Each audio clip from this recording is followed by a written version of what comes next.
I suck at jiu-jitsu. How do I suck less at jiu-jitsu? I guess to suck less. The diabolical leader of the head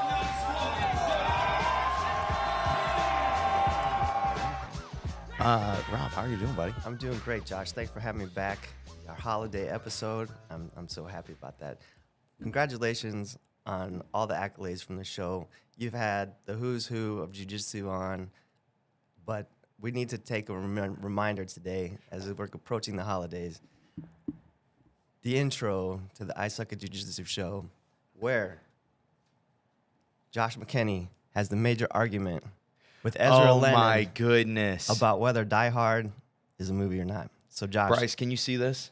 I was gonna say you should. let me move it. All right. So Josh, what this is Hans on top of the building, but it's an advent calendar. So your son, who's gonna be learning how to count, and he's gonna get into Christmas and all with. You're not gonna want to go down the route that I did with my daughter, and she's got like a present every day for a month. That's gonna go crazy. So as he learns to count, you're gonna just take Hans down to where he gets smashed, and then you can introduce the violence to your son at that time too, right? Where you can, and you can it's one each day for yep, each day to mark how many days till Christmas, that's right? Right.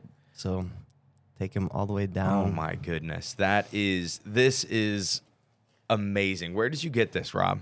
The internet is a wonderful place, Josh. And then also, I was hoping you're going to have a tree, but you said it was going to interfere with the shots. So we have an ornament for you to kind of seal the deal that Die Hard is a Christmas movie of Bruce Willis inside the ducting work. Is the lighter in there? It is. He's got the lighter.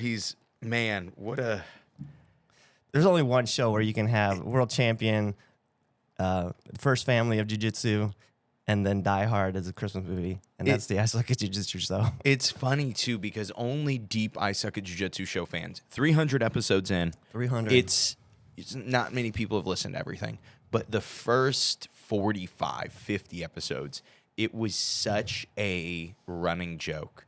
Hey, it was literally one of the questions that I would ask people was Die Hard a Christmas movie? Is it? And most people I were think all now in. it's been settled because they wouldn't make a advent calendar for Hans falling off the building if it wasn't a Christmas movie. That is very true. You know what I almost did for this episode? I just didn't want to force us to have to go too long.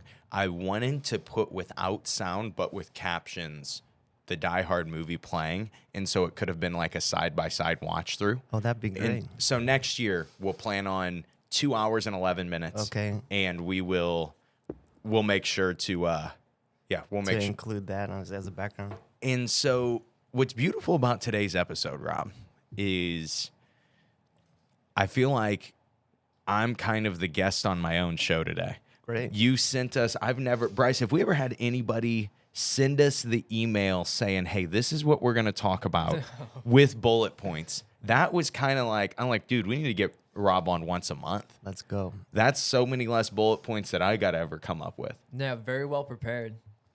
And preparation isn't my strong suit, Rob. No. You may not know this.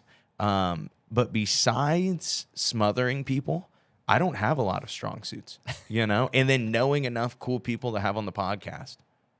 Your smother is pretty strong right now, so I will give you props for that. So maybe it will work its way down for you for preparedness. Okay, I get it. What do we got next on our agenda, Rob? Well, Josh, I just had a long road trip out to New Jersey, and I've changed my mind on warm-ups a little bit.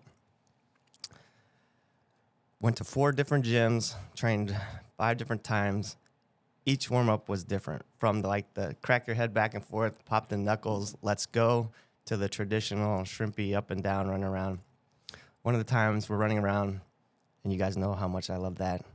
Guy passing me. Double hip replacement for context. How Yeah. much you love the running warm-ups. Yeah, I used to run a lot too, which just makes it even sadder. So the guy passed me. I said, "Hey, buddy, make sure you save one for me." He keeps going. So then we train. We do those shrimps up and down, the rolls, everything. And then after I get done rolling with my first guy, I go looking for him, and he's gone. So I figure, you know what? If you're a white belt and you're going to be learning jiu-jitsu, maybe you have to be good at that stuff too. It's like parkour training. That way you can get away. That makes sense. So you're telling me that this guy ran hard to warm up and then left. Then ducked me. And then left before the jiu-jitsu training actually started. Yes, I'm pretty sure that's the case. And that to me. Either that or he changed so I couldn't recognize him. That to me is the obvious reason that jiu-jitsu warm-ups like that are outdated. You know, you never see anybody doing any of that stuff at the tournament. So I kind of feel like everybody's warm-up needs to be unique. So you either need, and part of the problem was I was going to early morning class. Because one of the days when we were like crack the neck, okay, let's go, was live positions at 6 a.m. Oof. Eastern. Give So me it's a like give me 5 a warm-up then, 5 man. a.m. Central Time. First time out there, I popped something in the back of my knee. I'm like, oh, great. This is going to be a wonderful week now. But luckily, it wasn't bad. Healed up quick, but I was super nervous about it. But that's where my thought came in. Everybody's warm-up has to be individual. And then even with the traditional warm-ups, so like by the time you get done dancing around, you're warm, you're sweating, and then what do? You stop and you drill like something basic. Mm-hmm. So then you cool down again before your next session. So My thing is, it's simply just time. I think if we had an extra 15, 20 minutes to play with, it might be fun to do jiu-jitsu warm-ups in them. But for most jiu-jitsu schools and for most people that train jiu-jitsu, these are your sacred 3 classes a week, your 3 one-hour classes that you get to do. You get a very little bit of time of your life to dedicate to actually getting good at your favorite hobby, right? You don't care about being a dad. You don't care about any of the other. You don't care about work. You hate everybody there. But when you go to jiu-jitsu, you're like, all I care about is getting the next stripe on my blue belt and just getting that, my crew, my favorite people seeing me get that and know that I worked hard and know that I got better at jiu-jitsu. And if that is your goal, then 15 minutes each day, 45 minutes of your 3 hours that you get to train spent jogging does not make sense for getting good at jiu-jitsu. You can get warm doing easier technique. sure, building up, which is the way I think is the way to go with it. Because like none of these workouts did we do anything to warm up our hands, which is arguably, especially in the gi, one of the most critical things and probably one of the more common injuries, either fatigue or someone pops a finger real quick type of thing. And there was nothing for that. So it's like warm-ups have got to stop or they got to be redone because it's just not effective. I guess for me, it's weird when your warm-ups are separate from jiu-jitsu, right? When your warm-up is like, okay, we're going to do this. Because at a tournament, I will jog, right? Because I need to get warm. I need my body to have a sweat if I'm going to go compete just for injury's sake, right? But it's very easy to get that warm if I get 30 minutes drilling techniques. And then I get to increase the intensity in how hard I'm doing these techniques or I'm doing these, getting reps, right? And as you increase that intensity, you're warm, you're able to go. You don't have that option at a tournament, so you have to figure out usually a different way to warm up in a big, cold, concrete room. Sure. And so you have to figure that out separately. But I just think for on the mat jiu-jitsu, you want to be most efficient with everyone's time for getting them good. And that doesn't mean you go, okay, no warm-up, let's do live hard training. I think that's way more dangerous than you might as well jog, right? But it's just going in and saying, okay, we're going to jog, then we're going to do jumping jacks, we're going to do push-ups, we're going to do squats, we're going to do toe touches, we're going to do all these things, and then we're going to do jiu-jitsu. It's like I could have done all of these things at home or at any other class, and none of these things made me better at jiu-jitsu. The best way to get better at jiu-jitsu is to do jiu-jitsu, right? And so it's not even like, it's bizarre that needs to be said, but people love to argue like, oh no, you should do this. You should, grab two 45-pound plates and try to hold them together, and that will strengthen your grips for jiu-jitsu. And it's like, yeah, you can have the strongest grips ever, but if you're holding dumb stuff, it doesn't matter.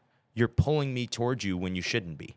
And yeah, I just think that the mindset of like all this stuff other than jiu-jitsu is great for us and this is what really matters. It's like, no, even if it's helpful so little compared to like one move or one idea that lets you pass the guard way easier, right? Sure. But that's your Christmas gift if you're listening to the ISAJJ Jiu-Jitsu show. Quit your warm-ups. Quit your warm-ups. Yeah, it's the middle of winter. Just start coming in and rolling live from the feet. No warm-up ever. The host of the ISAJJ Jiu-Jitsu show.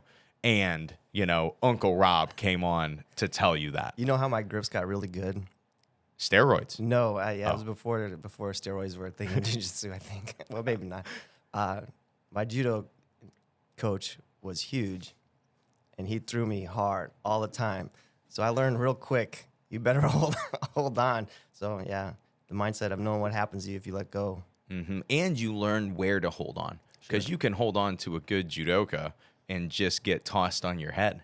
And You got that right. That happened to me way too many times. that was like when the hit squad opened, we were next door to a like USA Judo. Yeah. And so there were a ton of kids that had trained judo their whole life and then not a lot of jiu-jitsu, and they were coming in and training.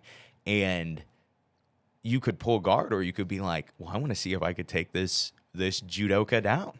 And you know who I am as a person. Yeah. And so you got really, you just got thrown constantly, but you got really good at knowing what grips felt okay to hold and not get thrown, and what grips even protected me from getting thrown. And I remember like there was this point as a purple belt, I got to roll with this really high level judo guy, and it was stupid to stand up with him. But I was like, you know what? I'm just going to see, how it goes. And we did like 3 rounds, and there was one takedown, and I got him. And he even commented, he's like, dude, your grip fighting is insane. And I was like, I don't know what that means. I don't even know what he's talking about. I just was trying to not get thrown most of the time and grabbing what felt comfortable. But yeah, most of the time, the gripping thing is not that your grips are weak. It is that you're grabbing the wrong things, and you're grabbing the wrong things way too hard and for way too long. Just doesn't matter how strong you are if you're holding, when you're in bottom mount, if you're holding somebody trying to go for a cross collar choke or something, good grips don't help you. You're going to get a forearm on your neck, a forearm on your face. You're in a bad position to do that. And so, yeah, I just think that there is this separation for people of like, oh, I'm going to, if I could just get my squat up 20 pounds, then my guard would be better. And it's like, nah, it ain't going to be better. You still are not framing people. You are still not retaining your guard in any way. And so back to, why you should not do any physical work at all and no warm up. And no warm-up. Just jiu-jitsu. Just train hard. Live from the feet every day. Man. Okay, maybe that was too Maybe far. that's too Maybe I extreme. went too far on it.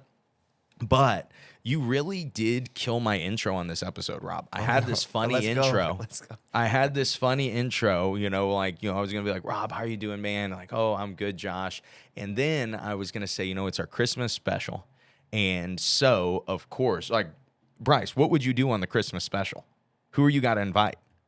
No one else but Bionic Rob. No one else but Uncle Rob. Uncle Rob, I knew. We didn't talk about this. I didn't say, Rob, come with a bag of gifts. That's right. Come with coffee. Come with any of this stuff. I knew This for coffee is doing good, by the way. Yeah, coffee with I know how you guys operate early in the morning. coffee with butter in it. You were on Brazilian time, too. Yeah, dude, that's us. We were out training, But I just thought, like, okay, Uncle Rob is going to come on the show. He's going to come bearing gifts. And then at a point, he's going to run out of gifts and just start giving out wrist locks. That's right. That's why you don't invite Rob to the Christmas party. It's like, oh, man, all the kids got cool toys, but they all got a wrist brace, too. Maybe I'll bring you guys one of those next time. Okay, I don't need a wrist lock. I've gotten enough wrist locks in my life. You're solid, huh? They say it's more blessed to give than to receive. And so I like to share the wrist locks. I don't like to. You don't need to take Yeah. any of it. Okay. I've accepted enough That's wrist very locks. adult of you, Josh. Now that you're a parent, you've matured. You're able to Exactly. look beyond yourself. That's great. This is something now for us in our family is we have a bunch of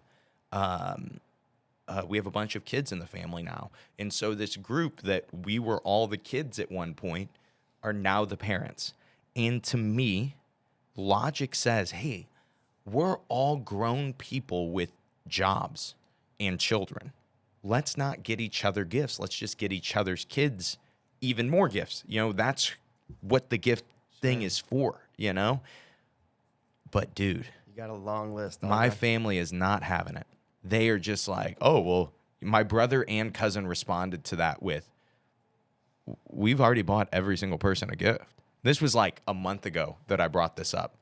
Like, guys, I won't even start thinking about what to get you guys until December 22nd, and I won't go do it until December 24th. Good thing you got a lot of wrist locks in the pro shop next Yes, door. good thing I have coupons for wrist locks that I'm handing out, you know, and like I'll give them, you get a free private lesson too. Okay, good. You know, that's what I give everybody in the family a 6-month membership to Head Nod HQ. Okay.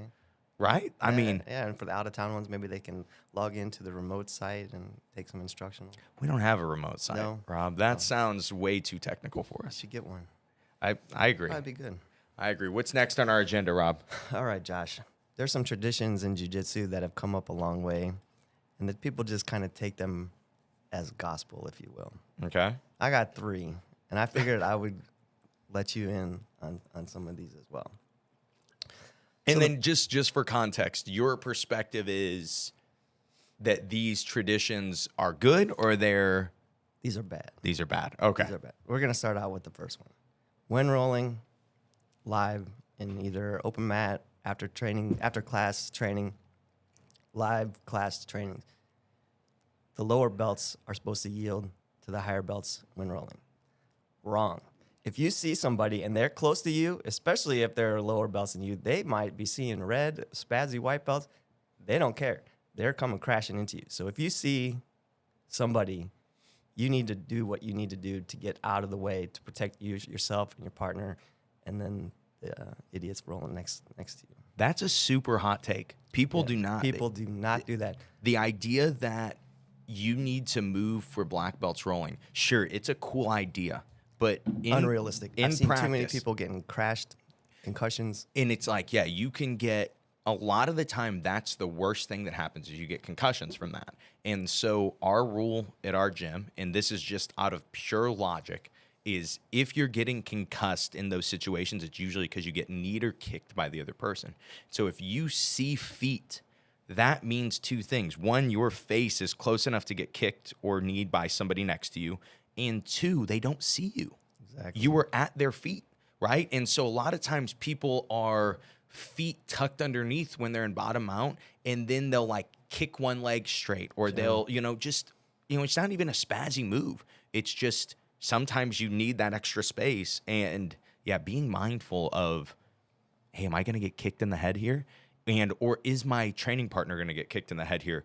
All you have to do, honestly, I don't even really move. I literally will just turn.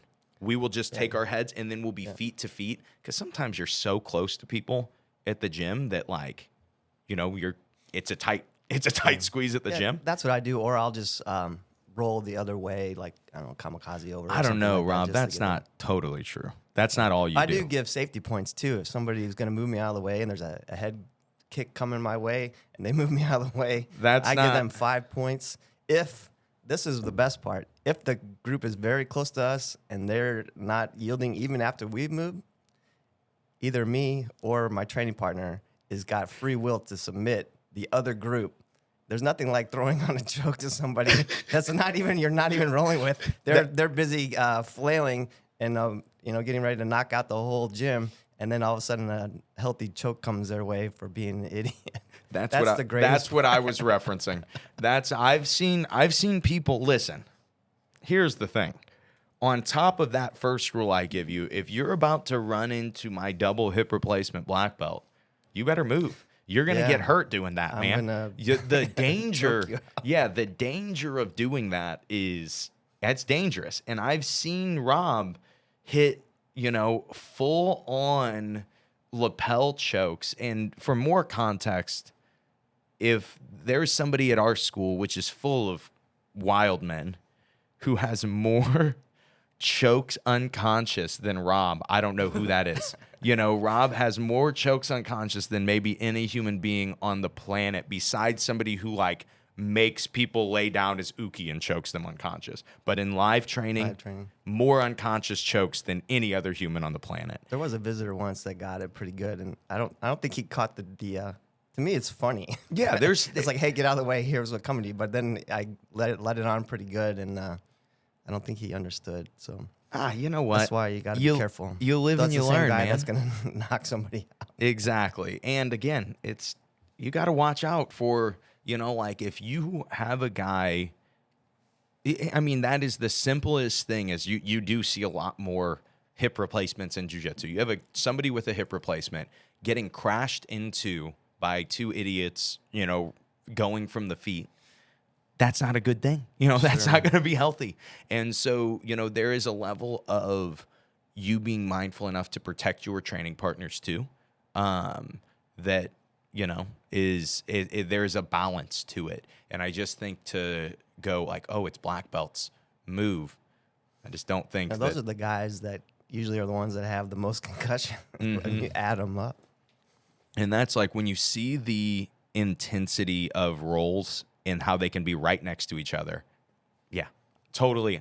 I'm all in. Let's eliminate it. Let's switch to, well, maybe we'll figure out a good branding name for all of these great ideas that we're having. But let's hear the next tradition that we're getting rid of.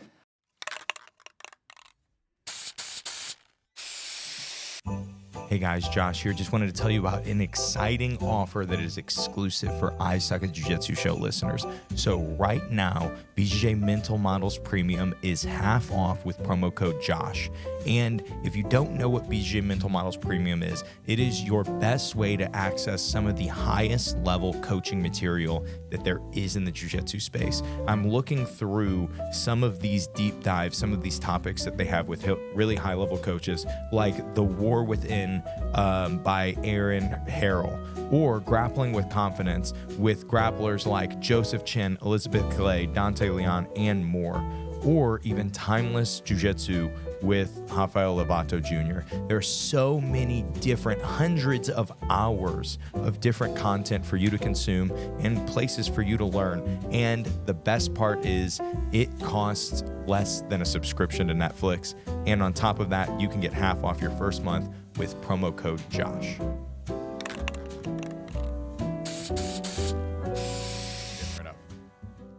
This is not necessarily it is kind of a tradition. You hear people say belts don't matter. That's a lie. You leave that guy, the same guy that's a white belt that says belts don't matter, he's just there to learn and train and get better. You leave him at that belt for 5 or 6 years, and I know these guys. All of a sudden, they're pissed. They're going off and looking at other gyms. Why am I'm tapping out brown belts and I'm still a white belt, whatever. Belts matter. And people will try to act like it doesn't, but it does. And it matters to, and okay, let me ask you this first. Since you've gotten your black belt, is your opinion on belts for yourself, has that changed? Yeah, because that's it for me. But I'm so happy for the other guys that are getting there and getting close. And I think that's one thing that separates Head Nod from a lot of gyms is there's so many black belt coaches. Like, it's not uncommon to have 7 or 8 on the mat at the same time. So people are conscious, helping out, and they kind of can see it before. And you don't have promotions like every week either. You know, once or twice a year at the most. So it's been once a year for the last 4 years, I think. Okay. Yeah. So I keep saying I'm going to do it twice a year, but it's like I would rather, if I'm going to do a second day, it's probably going to be demotions. Oh, demotions. You know? Well, maybe I'm counting in like, the guys that win the big tournaments or something and they get promoted, I'd say so.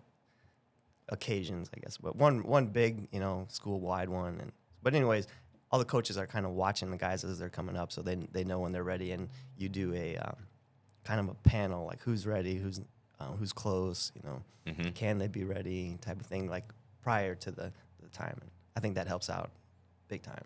Yeah, but the problem is the only people that take the panel seriously are me and you. Oh, well. I mean, I didn't Nobody get, else I did. sent I take out it super serious. I've got freaking 15 black belts now. I sent out the group message, and the only person to respond to the group message besides with, "Oh yeah, everything looks great," was Rob. He's like, "Hey, you forgot about this guy and this guy." Yeah. We add them to it. I get all the belts.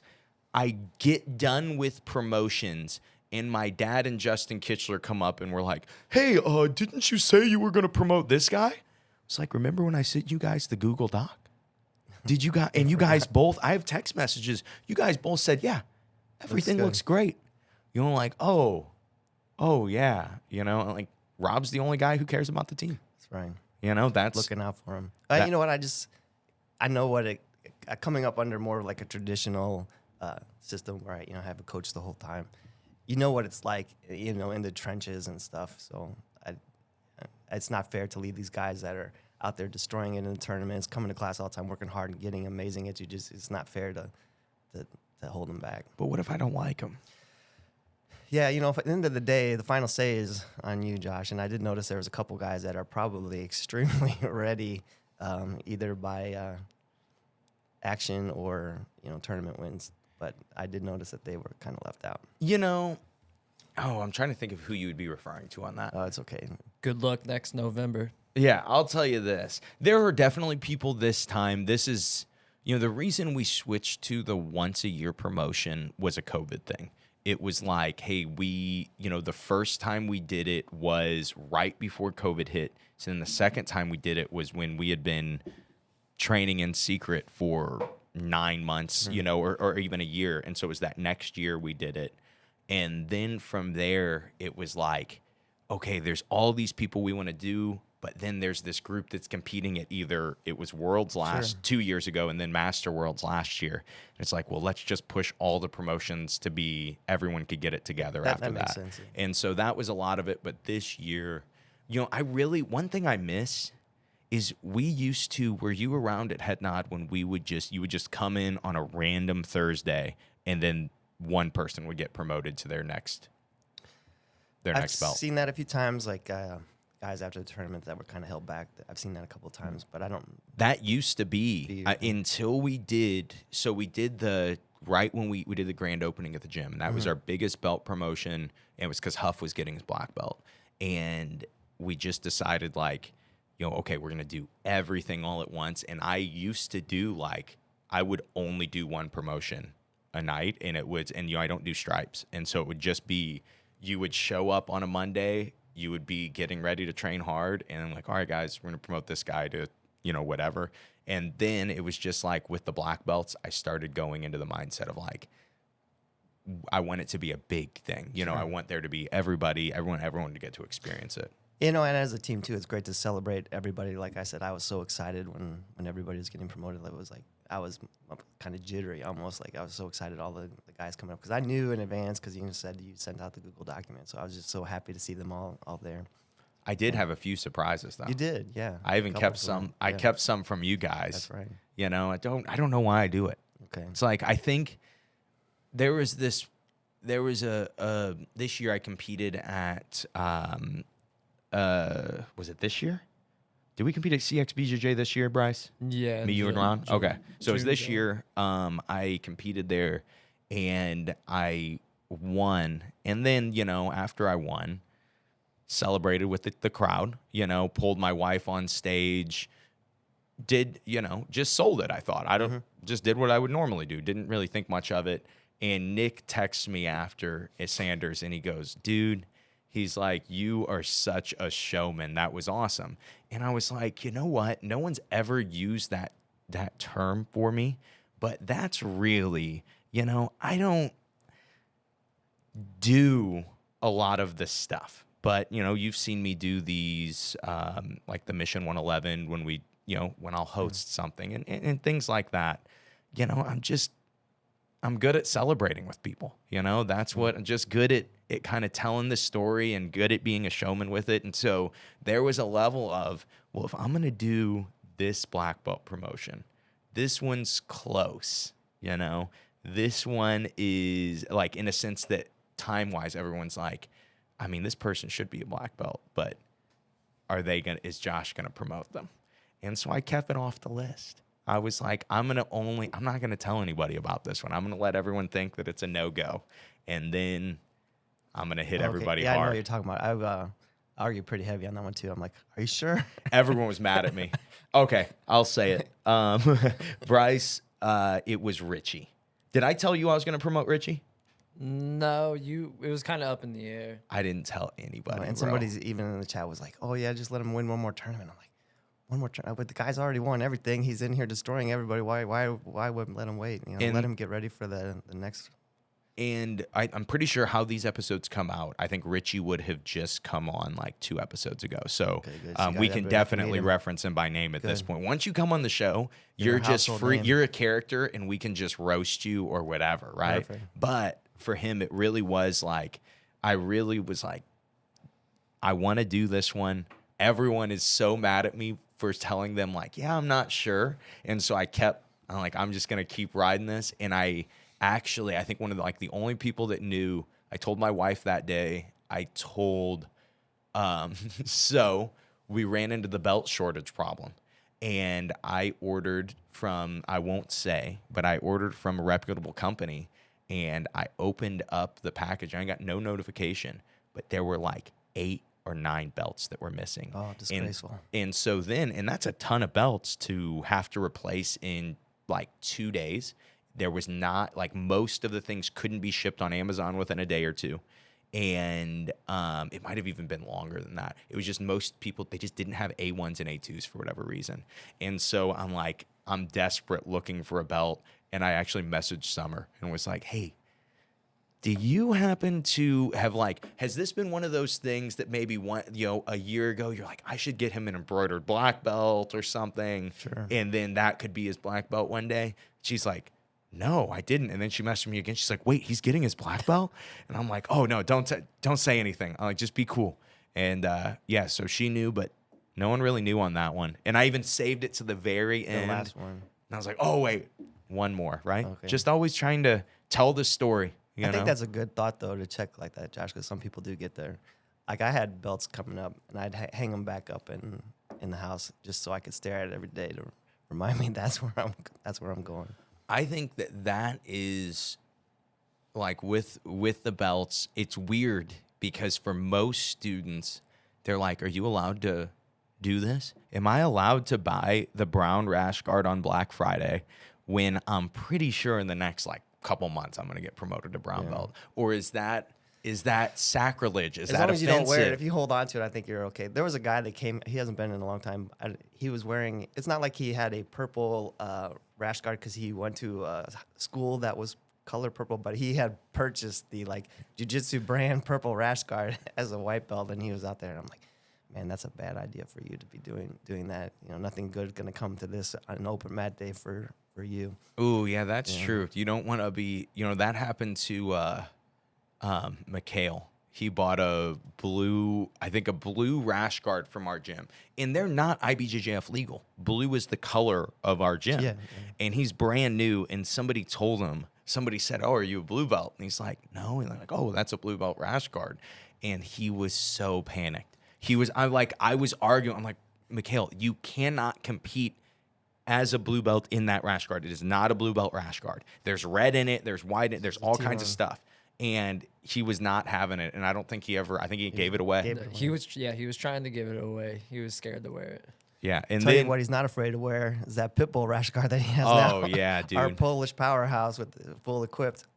all right, this is going to sound racist, but it's Josh is not a racist. He's a separatist. Yes, I'm not a racist. I'm a separatist. That's horrible. Don't say that about me, right, Rob? I don't know if there can be any argument about this. Polish people are different, man. They are.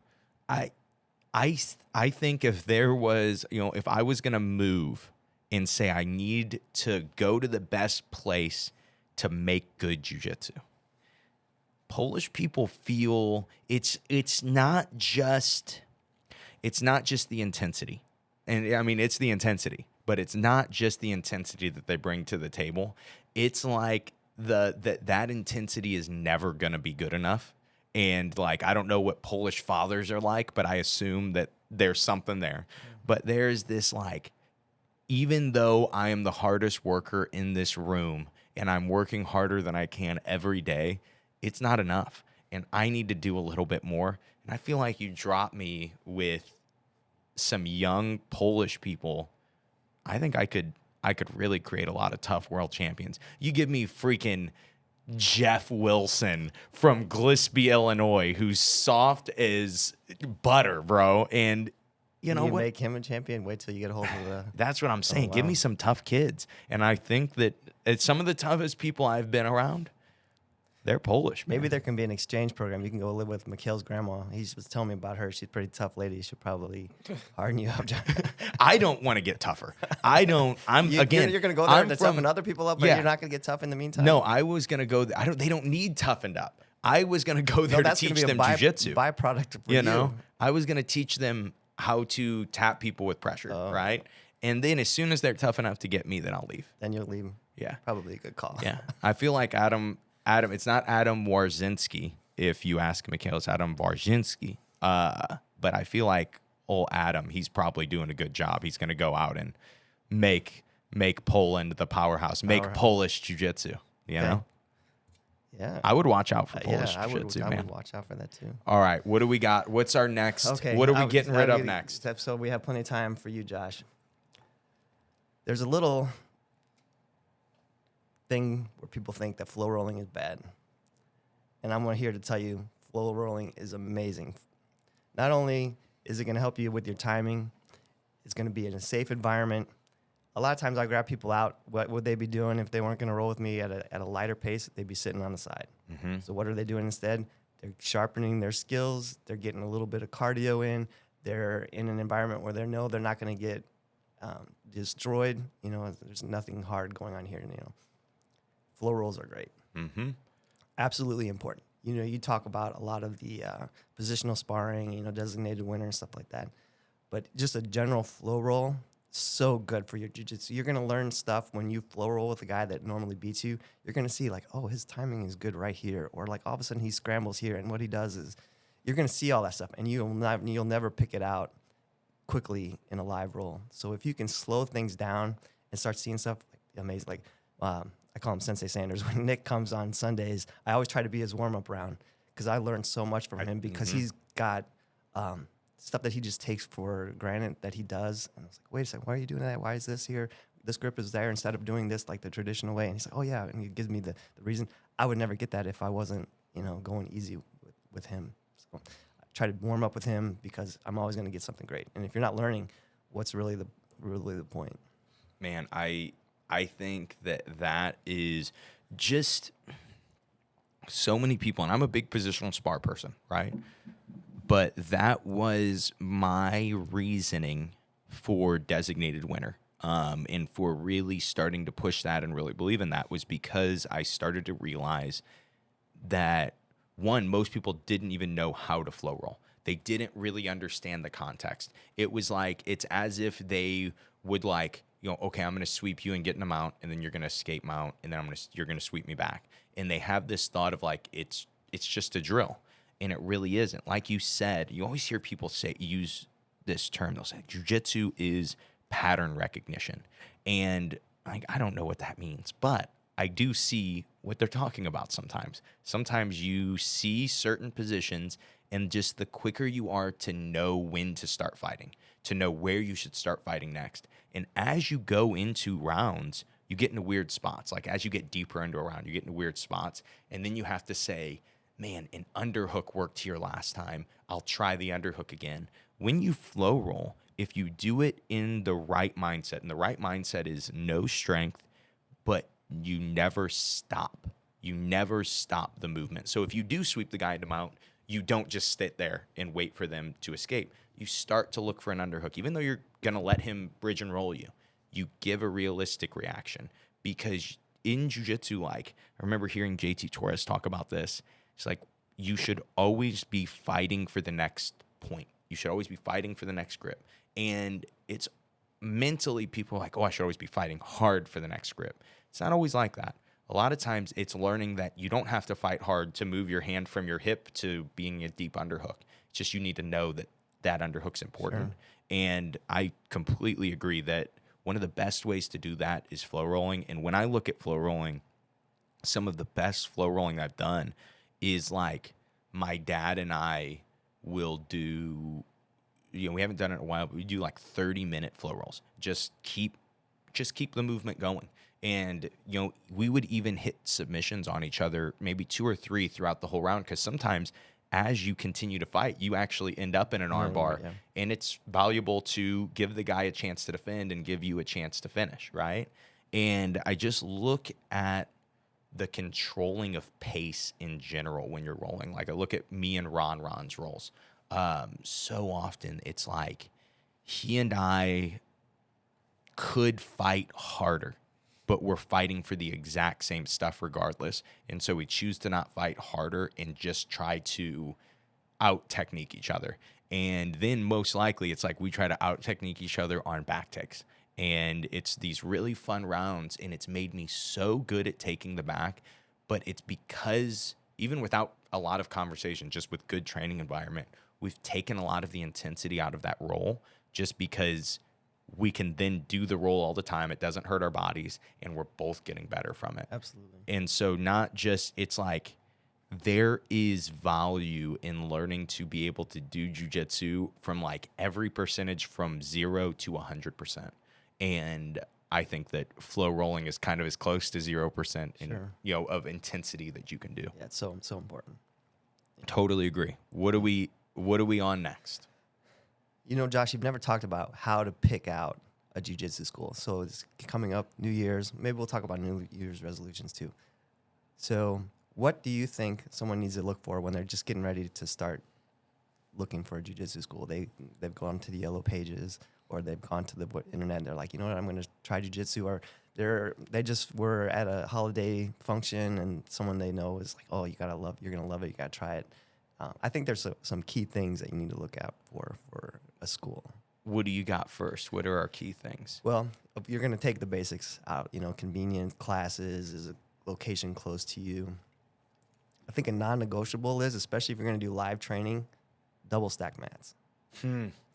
You have both here, and you can tell the difference. Like I'll not go live in the back room.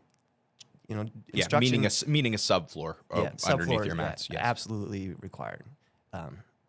That's a big if one. you're going to go live or drill anything from the feet or like heavy time sweeps, especially sweeps from standing, subfloor you're gonna thank yourself so much because you chose that.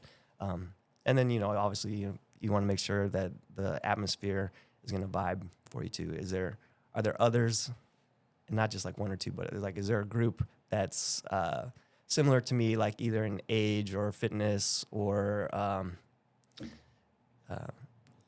all those basic things?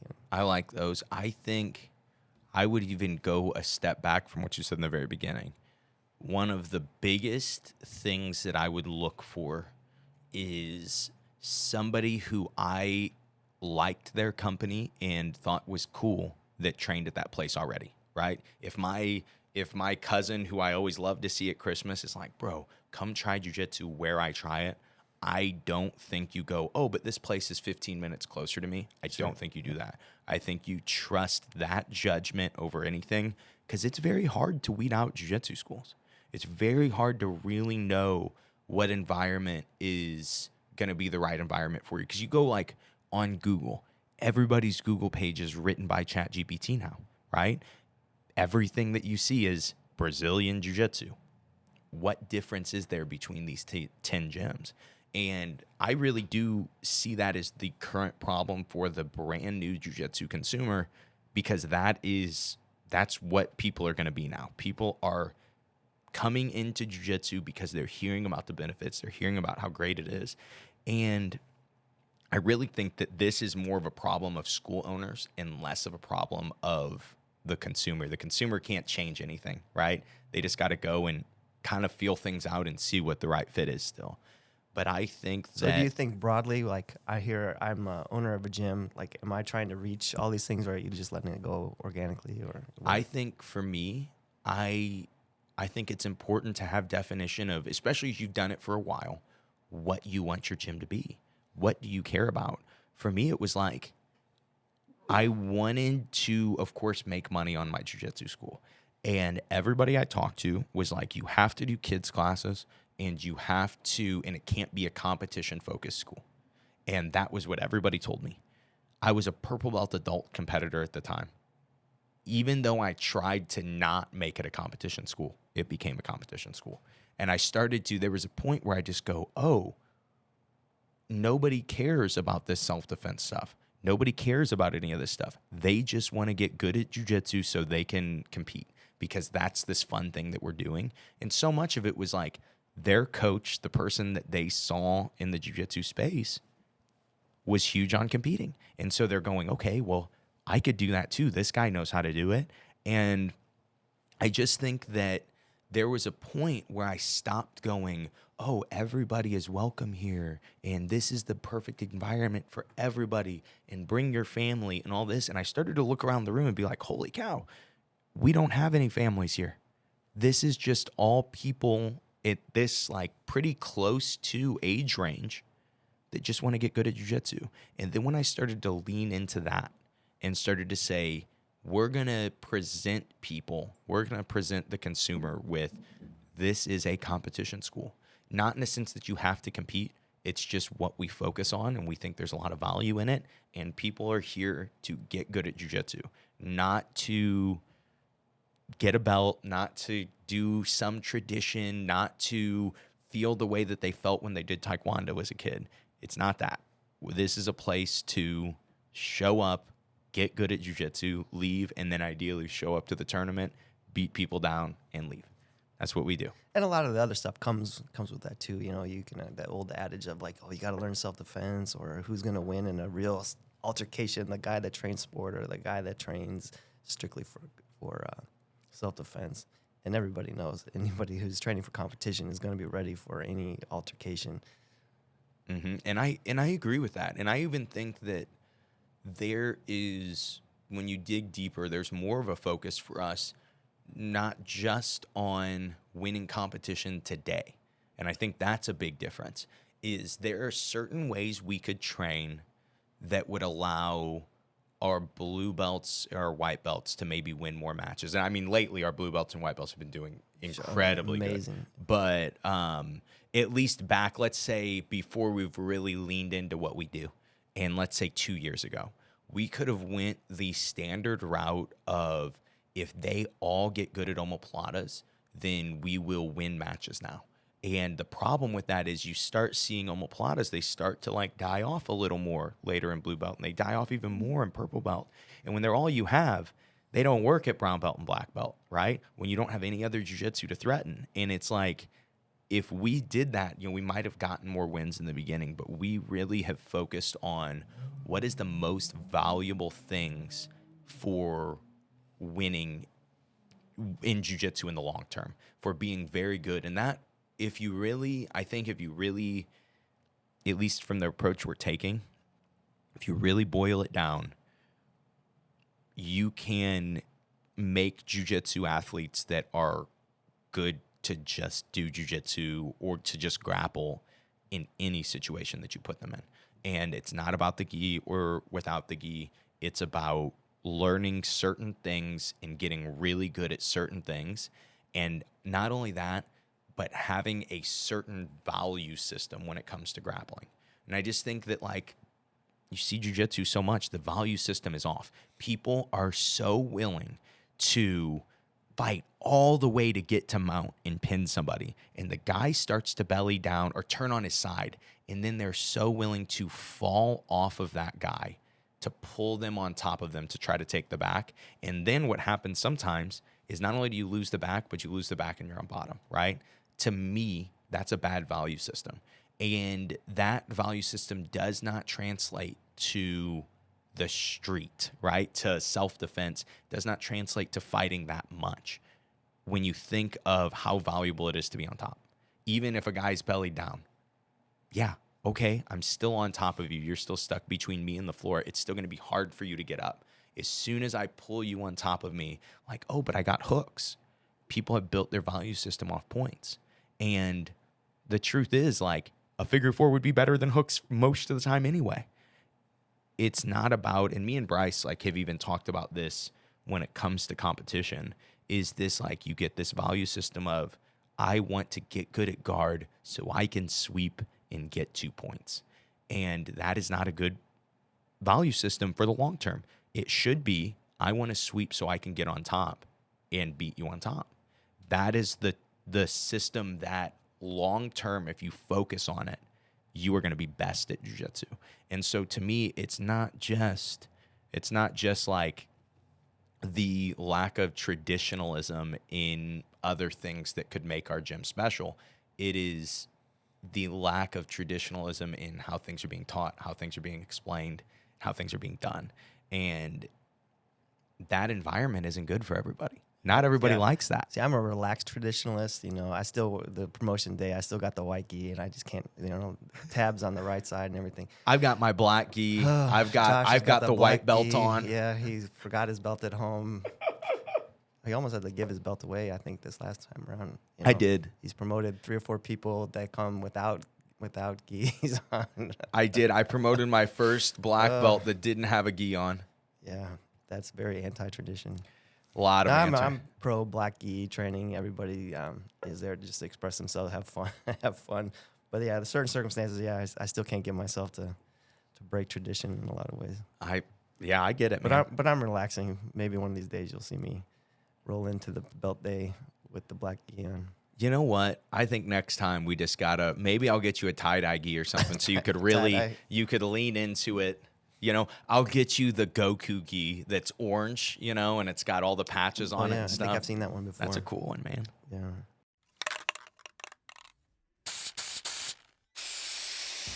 Hey guys, Josh here. Just wanted to interrupt this episode, this really special Christmas special where Uncle Rob comes to deliver wristlocks and ask you guys for something, hoping that you guys are in the Christmas spirit and you're just ready to give. What we need from you is a 5-star review, a like, a comment, or subscribing to our channel. These things greatly help us. We're still a very small channel, even though we're making so many waves in the jiu-jitsu space. We're growing so much. We are still a small channel, and nothing helps us grow more than engagement. So please engage some way. If you're listening, if you're watching on YouTube, be sure to give us a comment of Santa Claus. Be sure to give us a comment of whatever color skin you have and that version of Santa Claus, so then you can have your own exclusive version of Christmas that's only special to you. That's all I have for you. Let's get back to the episode.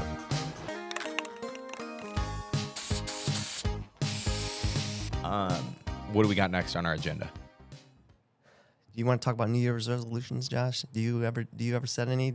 I do, and I look at so what I do is I set myself up every year, all my goals and things that I want to accomplish.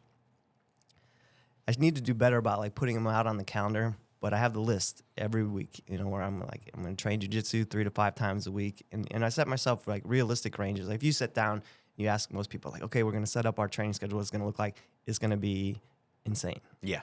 It's pretty much professional level, but then you kind of need to like maybe do that and then like, okay, well, we're starting out, so let's back it out like to like 75% or something like that. So we're gonna like look down the list every week, and I'm gonna check off, did I get to training 3 to 5 times this week? Okay, plus minus 0.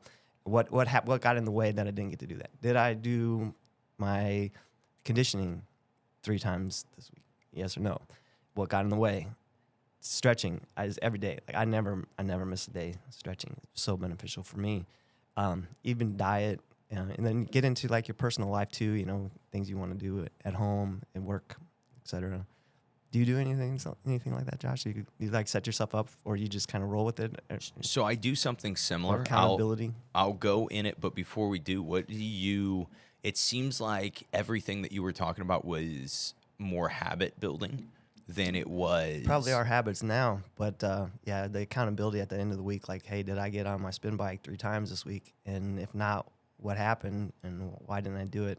I don't never go back like, okay, I got to hit so many miles or so much time, and to go like, okay, Sunday it's 9 o'clock, I didn't do it. I'm not like David Goggins by any chance, but like I'm gonna look at it. What got in the way this week?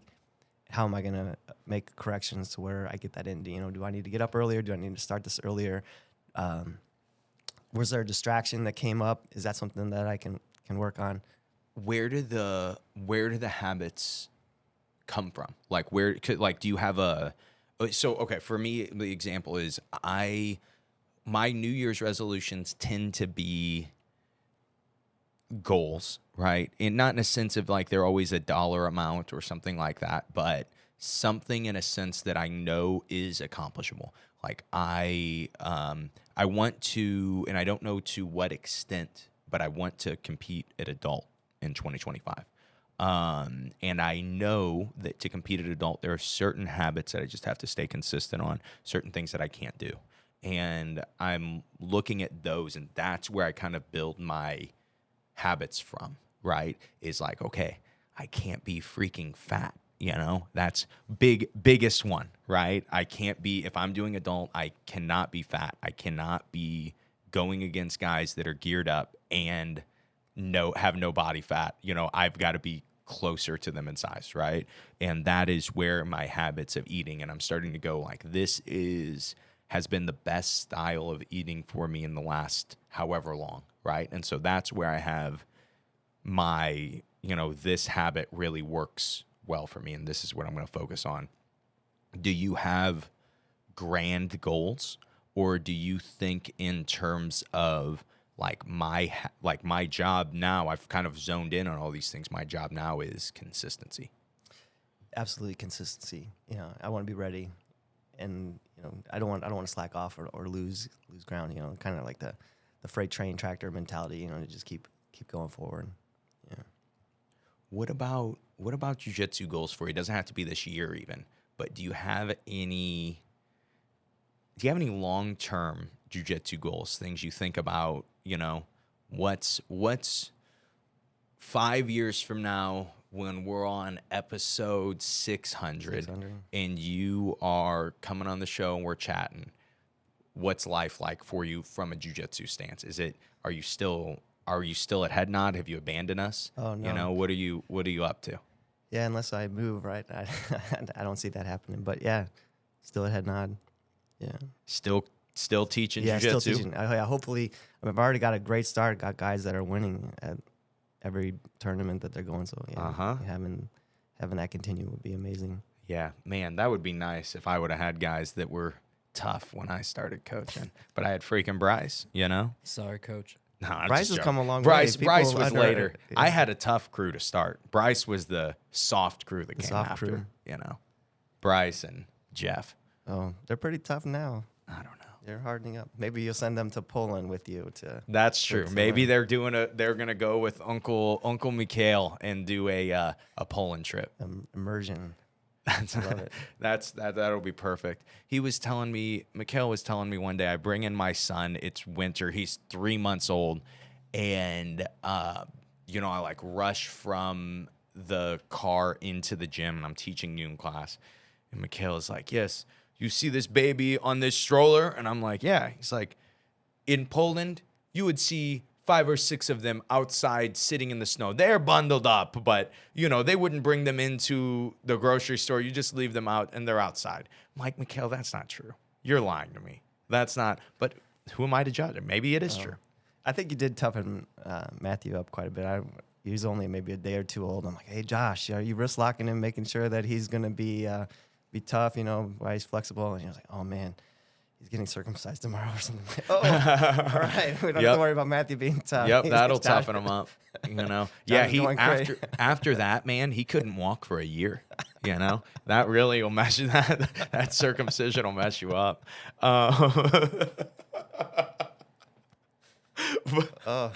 Oh man. All right, Rob. Oh wait, yeah. I think we went on New Year's resolutions, right? Yeah, I think we good. knocked those out. What do we got next on the agenda? A big announcement, Josh. Trying to help out with Mission 111 seminar this year. So we're kind of narrowing in on dates. Still need to confirm, but early August. And I've been saying for a long time that you need to have the ISAJJ Jiu-Jitsu show experience.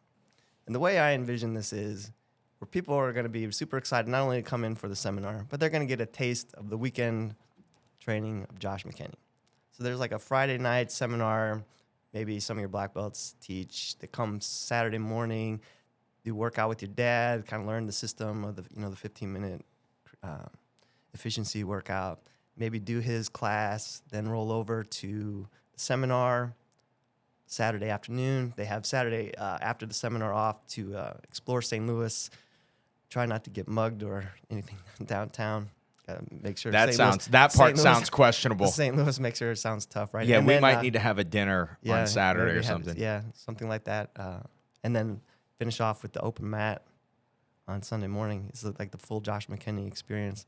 So I've been thinking that this is great, and every time I mention to somebody, they think it's amazing. But then when I tell you about it, you're like, I don't know, nobody wants to do that. So maybe you can comment in the YouTube if you think the experience would be fun. Then you'd be in for it. You'd maybe travel to it. Some guys from out of town, they said, they'll come back the next week if the experience was happening. So, Man, I don't know. I mean, it would be fun, and I know that we could do a seminar lineup that would be in my mind, we could set something up seminar lineup wise that would be like, a lot of times you go to camps and some of the coaches suck. And I don't think that would happen. I think that would be. These seminars are completely different than your traditional school seminar where your association head comes in, shows a few things, and collects a crazy amount of money, and then leaves. Yeah, we could bring some showstoppers that would just come to try to outdo each other. Sure, that would be fun. It would be. And yeah, I mean, and I want to do some stuff too that they haven't done yet for the Mission 111. Like maybe try to get some. Things to auction off, not like we're gonna auction off gi or something like that. Maybe we do that, but like one-off experiences to get private lessons with maybe some of the higher level guys around here. You word it to where like it works up on everybody's schedule and all that stuff. But like silent auction items like that, maybe they get a one-on-one with your dad for personal training or some stuff like that. Man, I like it. Maybe people comment. And then what would Sunday be? Would Sunday be training in the morning and then people head home? Yep. Yeah, okay. We have time to get home. The ISAJJ Jiu-Jitsu show experience, it sounds good. It sounds interesting. Yeah. It's a lot of work, Rob. All you have to do is do a seminar and, take some pictures. I mean, and you could do a podcast too. There could be time, like maybe after the seminar, we do like a Q&A. Those are pretty good episodes for you when you go rogue. And you doing a Q&A in person with people there. Yeah. Holy smokes. It's the ISAJJ Jiu-Jitsu experience, right? You got to bring the show. Bryce, what do you think about this? Executive producer Bryce Allen, what do you think about this? First, I Suck at Jiu-Jitsu live show would be pretty cool, dude. See? Why are you guys doing this to me right now? It's supposed to be Christmas. Why are you...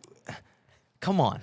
Really, Christmas? That's what I have. Well, I have more work. I got to market more. No, Josh. Oh my gosh. We're gonna let the comments. You come guys, in. honestly, maybe I'm completely wrong. I'll be open minded. If everybody says, what, the experience would be the worst thing that would ever happen to me, then you guys are hammering me right now. To be honest, you guys, honestly, that felt like a really good sale. I haven't even talked to your mom yet. She's been ducking me on Sundays when I get ready to tell her about about this.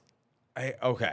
We'll do it. We'll do it in 2025. I don't know when, but we'll do it. We'll schedule it. We'll do the ISAJJ Jiu-Jitsu show experience, and we will make it. I don't know. This seems like a lot, but let's do it. Let's do it as awesome as we could make it. But there are some things we might need to discuss off camera. Sure. That we, for the setup of it, that, I can't give even some thoughts of date yet, but we'll make sure that people know the date. We'll make sure that we push this out, especially to people in the Midwest that could make, I think that one of the easiest sells for Midwest people is like, oh, it's a 5-hour or less drive. Sure. I'm in. That's nothing. I'll be there in a second. And so I think we could sell a lot of people on that. They take off work on Friday. They show up for the first seminar, ready to go. You pay for the whole experience. You're getting just beat down all the time by tough guys. I think that we could make that just pop. I think you sold me on it, Rob. Good. All right, what do we got next on the agenda? I think that's it for me, Josh. I don't know where we're at with time-wise. Happy holidays to all of your listeners. I hope you guys set some big goals for 25. get amazing at jiu-jitsu. Yeah, man. Hope you come to the ISAJJ Jiu-Jitsu show experience, Yeah. honestly. And also comment in a nice way that the experience would be a good idea. Man, there were, I don't know if you noticed, you had to have noticed, but the last episode we did, it kind of popped off, man. Really? It really, I mean, it was one of the most, in the last 6 months, easily top 5 of most views just on YouTube. And yeah, not a lot of, I mean, there were harsh comments. There was didn't something get like, canceled. it was like Bryce is still harsh alive. harsh opinions from 2 annoyed black belts, I think it was. And people were like, Did TikTok- black belts in quotes. Did Like, TikTok bro. send you a cease and desist? No, people, the TikTok generation, they don't know about lawyers or anything yet. Oh, I don't okay, think. got it. I don't think they know how to sue people yet. Once they learn, You're in trouble. everybody's in trouble, man. But yeah, we were nice to the TikTok generation. They should be having a great time. They should get a bunch of gifts this year. Sure. What do you think they ask for? Like over the ear headphones? Oh. I'm thinking that maybe they've got like the whole selfie studio set up. Ooh. Yeah, Bryce, what are you're 3 years younger than me. What are kids wanting this year for Christmas? They're probably asking for their parents to buy them points on Fortnite so they can buy skins and We are stuff. so old. That is, Bryce is right. That is exactly they're what doing. kids ask for. I had to buy Roblox or something. Is that a thing? Yeah. Yeah, I had to buy those.